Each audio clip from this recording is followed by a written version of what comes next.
और किस लिए टिप्पू जात्री बाबा ने ये क्या सहयोग देने के लिए लोगों को कहा, और जो बस स्टैंड में जो पंचमुखी मूर्ति स्थापना कब हुई और इसका क्या उद्देश्य है, क्या भावना, लोगों को क्या मैसेज देना चाहते हैं?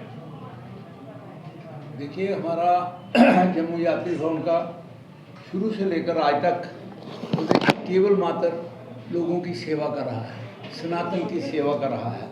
दूसरा कोई हमारा उद्देश्य कभी रहता नहीं है, दूसरा कभी हमारा उद्देश्य रहता नहीं है।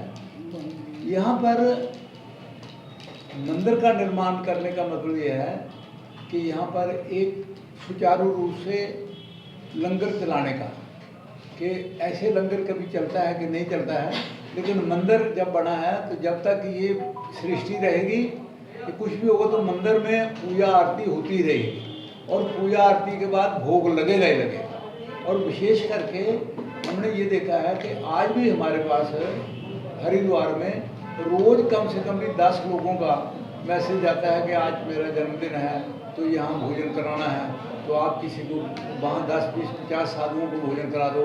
आज हमारे बुजुर्गों की कोई पुण्यतिथि है तो 10 आदमियों को आप भोजन वहाँ करा दो, 50 आदमियों को करा दो। तो हमने सोचा भी हरिद्वार में तो व्यवस्था चल ही रही है, वहाँ जितने लोग आते हैं वो सब खा ही रहे हैं, खिला भी रहे हैं। तो हमने सोचा कि क्यों ना हो कि जम्मू भी एक ऐसा शहर है कि जहाँ पर हिंदुस्तान के हर कोने से जहाँ यात्री आते हैं। अब जैसे कल जॉइंट डायरेक्टर टूरिज्म आई थी यहाँ पर, तो उनको हमने कहा कि ये ऐसी जगह पर हम आपका यहाँ पर टूरिज्म का प्रचार प्रसार भी हम कर सकते हैं। क्यों कि यहाँ पर बस स्टैंड के ऊपर जो भी ये हम यहाँ आप बाहर रोड पे देखते हैं, इंटरनेशनल बसें सारी यहाँ खड़ी होती हैं। दिल्ली के लिए, लुधियाना के लिए जितनी भी बसें हैं तकरीबन यहाँ से चलती हैं। तो हमारा ये विचार है कि यहाँ जो यात्रु आता है उसको केवल मात्र इतना पता है कि मैंने वैष्णो देवी जाना, उसको कम से कम हमारे और कितनी जगह हैं जहाँ बहुत अच्छी जगह हैं, तो वो वहाँ पर भी जाकर अपना जो है दर्शन करना चाहते हैं। तो ये हमारा उद्देश्य है कि हम यहाँ पर जनता की सेवा की करें और जम्मू हुए आए हुए यात्रु को टूरिज्म का बढ़ावा करने के लिए, कि हमारे पास केवल मात्र यहाँ वैष्णो देवी का तो दर्शन करने के लिए लोग आते ही हैं, लेकिन उसके बाद हमारा प्रमंडल है, बूढ़े अमरनाथ जी हैं, बाबे वाली माता है, मंदिर पीर को है, रघुनाथ जी का मंदिर है। तो ऐसे ऐसे जम्मू शहर के जो नज़दीक हैं, कम से कम हम उनकी यहाँ पर कोई लिटरेचर या किसी न किसी तरीके से हम उसको जो है लोगों को हाईलाइट करते रहें।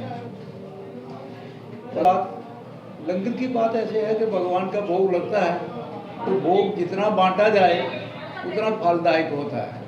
तो हमने अभी यहाँ 500 आदमियों के लिए भोजन की व्यवस्था रखी है। आने वाले टाइम में हम इसको बढ़ाएंगे और कोशिश करेंगे कम से कम 1000-1100 आदमी तक इसको हम पहुँचाएँ। लेकिन आज की डेट में हम इसको सारे को आउटसोर्स करते हैं, बाहर से बनवाते हैं किसी कैटरिंग वाले से। मेन हमारा उद्देश्य ये भोजन का ये है कि यहाँ पर जो यात्रा के लिए लोग आते हैं उनका ये रहता है कि हम बिना लहसुन प्याज के रोटी खाएं। तो उनको सारा शहर भी ढूंढेंगे तो कहीं बिना लहसुन प्याज के खाना नहीं मिलेगा।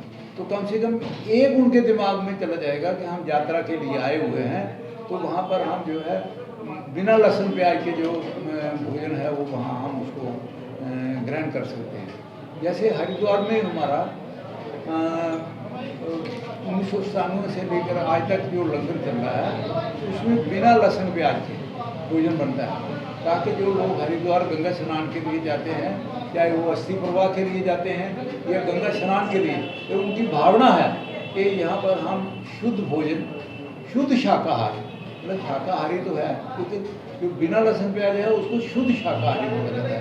तो शुद्ध शाकाहारी हम जो है भोजन वहाँ पर लें, तो ये लोगों की ज़्यादा भावना रहती है। तो उस भावना को देखते हुए, उन लोगों की आस्था को देखते हुए जम्मू यात्री भवन ने ये स्टेप लिया है कि यहाँ पर जो भी लंगर प्रसाद बनेगा वो शुद्ध शाकाहारी और निःशुल्क रहेगा। हम यात्रु हमें एक खाना खाने के बाद 500 रुपये भी देने के लिए तैयार हो जाता है, लेकिन हम नहीं देंगे। वो दान पात्र में कुछ भी डाल सकते हैं, लेकिन हम दानी लोगों से इसका सहयोग लेंगे। मतलब जैसे मान लो कोई राशन दे रहा है, कोई सब्जी दे रहा है, जैसे इसमें जो सब्जी हरिद्वार भी लगती है वो गुप्ता जी के परिवार की ओर से आती है, यहाँ भी सब्जी इन्हीं की ओर से आएगी। लेकिन अगर कोई आदमी इसमें दानी सहयोग देना चाहते तो हमने रखा है केवल मात्र आपको 100 आदमी आप खिला सकते हैं और 2100 रुपये में, मतलब 21 रुपये में एक व्यक्ति का पेट भर के खाना देना केवल मात्र जम्मू यात्री भवन का ही कलाकारी है, बाकी कोई कर नहीं सकता।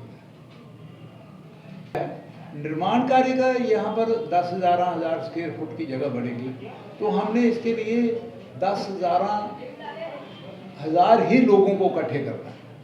मतलब कोई आदमी 5 फुट का योगदान दे, कोई 10 फुट का योगदान दे, कोई 1 फुट का योगदान दे, कोई 20 फुट का योगदान दे। लेकिन हमने बनाने में तो हम 2, 4, 10 लोगों से ही मिलके हम बना सकते हैं यहाँ पर। लेकिन हमारा उद्देश्य ये नहीं है कि ज़्यादा से ज़्यादा लोगों को जोड़ा जाए। वो कहेंगे कि हमने जम्मू यात्री भवन बनाने के लिए, निर्माण के लिए पैसे दिए हैं, तो कल वो जम्मू यात्री भवन देखने के लिए आएंगे तो हनुमान जी की कृपा प्राप्त हो करेंगे। अगर वो कहते हैं कि ये वही जम्मू यात्री भवन है जो हरिद्वार में है, तो इसी बहाने से वो हरिद्वार भी जाएंगे, तो हरिद्वार में भी जाकर देखेंगे, गंगा स्नान करेंगे और वहाँ पर पूजा पाठ करेंगे, तो उनको जो लाभ प्राप्त होगा उसका 10% शास्त्रों में ये लिखा हुआ है कि जैसे भी कोई आदमी पुण्य कार्य करता है, उसको कोई प्रेरणा देता है, तो उसकी कुछ परसेंटेज प्रेरणा कर रहे हैं। तो हम प्रेरक के रूप में ये काम कर रहे हैं। हमारा काम है लोगों को दान करने के लिए, धर्म के काम के चलने के लिए प्रेरणा देनी है। तो उस प्रेरणा के लिए हम ये सारी व्यवस्था जो है, मतलब हमारा काम है लोगों को धर्म के सनातन को आगे बढ़ाने के लिए प्रेरणा देने का हमारा काम है। हम एक प्रेरक के रूप में काम कर रहे हैं।